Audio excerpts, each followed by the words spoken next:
savez que la démarche théorique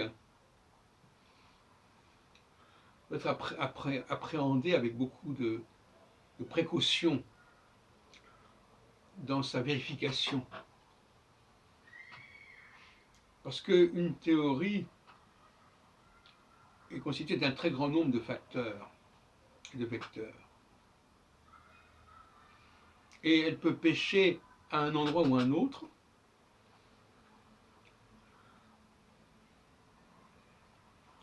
Et ça n'est pas une raison pour jeter la théorie par-dessus bord.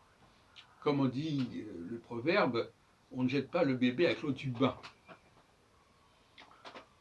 Or, il suffit effectivement d'un facteur qui n'a pas été bien traité, bien maîtrisé, bien contrôlé, pour que le résultat soit peu intéressant et que la montagne accouche d'une souris. Et encore. Donc, là encore, je reviens sur ce que je disais tout à l'heure à propos de l'épistémologie, de l'astrologie, fondée sur l'analogie. Il faut prendre beaucoup de précautions et ici affirmer notamment que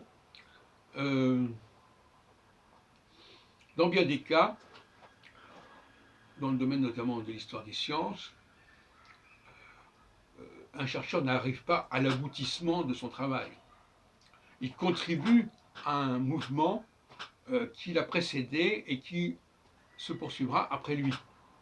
Tout à l'heure, je rendais hommage à André Barbeau pour ses idées exposées en 1960, de comparaison entre la psychanalyse et l'astrologie, entre l'histoire et l'astrologie, mais je ne suis pas en train de valider l'ensemble de son travail pour autant, mais simplement que c'était la bonne direction.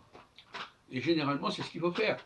Il faut dire, voilà, là, il y a eu la bonne idée, mais il n'y a pas eu les moyens nécessaires et souhaitables pour mener à bien pleinement cette idée.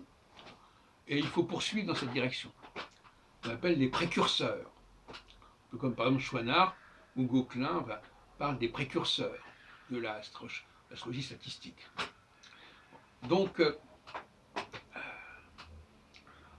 entre personnes sérieuses qui maîtrisent leur sujet, je ne vais pas simplement d'ouvrir un bouton pour voir si ça marche ou si ça ne marche pas.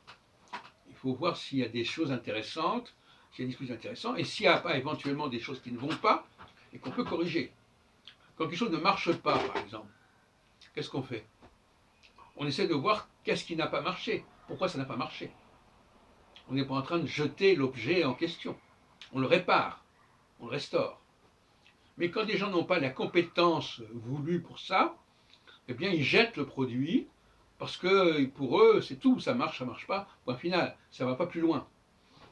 Quelqu'un qui a une maîtrise, qui a une expertise dans certains domaines, va pouvoir réparer l'objet, c'est un autre problème, réparer l'objet s'il est en dysfonctionnement, mais aussi améliorer le produit, améliorer l'exposé, améliorer le mode d'emploi, le compléter, le prolonger. Et c'est comme ça que fonctionne la cité scientifique, comme dirait Gaston Bachelard.